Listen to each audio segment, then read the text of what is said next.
Cycle स्पर्धेदरम्यान काढलेले सगळे स्पीड ब्रेकर तातडीनं बसवा अशा सूचना पुणे महापालिका प्रशासनाला आता करण्यात आलेल्या आहेत। सायकल स्पर्धेसाठी तब्बल 90 स्पीड ब्रेकर्स पुण्यातल्या विविध रस्त्यांवरचे काढले गेलेले होते।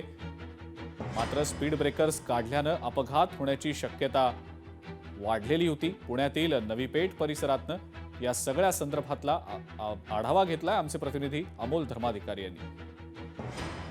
पुण्यात नुकत्याच झालेल्या ग्रँड टूर या सायकल आंतरराष्ट्रीय स्पर्धेसाठी पुणे शहरातले रस्ते हे चकाचक करण्यात आलेले होते। रस्त्यांचं डांबरीकरण करण्यात आलेलं होतं आणि या रस्त्यांवरचे जे स्पीड ब्रेकर होते ते काढण्यात आलेले होते।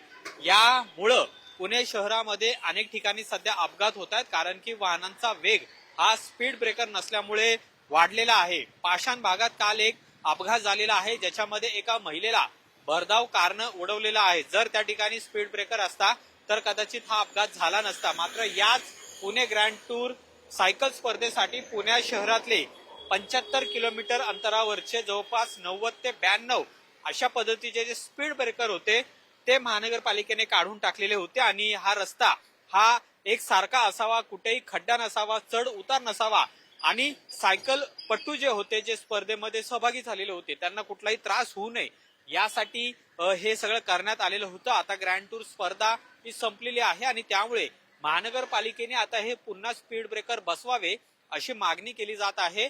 शहरातील जे अपघात रोखायचे असतील तर हे पुन्हा एकदा बसवावं लागणार आहे, कारण की या स्पीड ब्रेकरमुळे वाहनांचा वेग आहे त्याच्यावर मर्यादा येते आणि त्यामुळे जे वाहन चालक असतात किंवा रस्त्यावरून चालणारे नागरिक असतात यांना याचं नुकसान होत नाही किंवा जे अपघात होतात ते यापासून रोखले जातात आणि त्यामुळे तातडीनं हे स्पीड ब्रेकर बसवावे अशा पद्धतीची मागणी आता पुणेकरांकडून केली जात आहे। कॅमेरामन तुषार नानावरेसह अमोल धर्माधिकारी, लोकशाही मराठी, पुणे। लोकशाही मराठी ऐका, पहा, जागरूक रहा।